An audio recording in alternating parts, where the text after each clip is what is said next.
സങ്കീർത്തനം 11. ഞാൻ യഹോവയെ ശരണമാക്കിയിരിക്കുന്നു. പക്ഷികളെ, നിങ്ങളുടെ പർവ്വതത്തിലേക്ക് പറന്നുപോകുവിൻ എന്ന് നിങ്ങൾ എന്നോട് പറയുന്നത് എങ്ങനെ?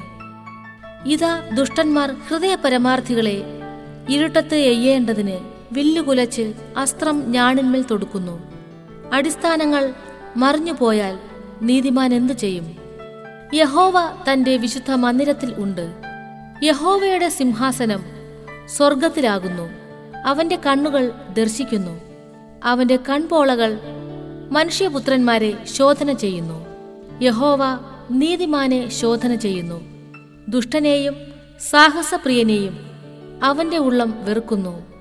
ദുഷ്ടന്മാരുടെ മേൽ അവൻ കെണികളെ വർഷിപ്പിക്കും. തീയും ഗന്ധകവും ഉഷ്ണക്കാറ്റും അവരുടെ പാനപാത്രത്തിലെ ഓഹരിയായിരിക്കും.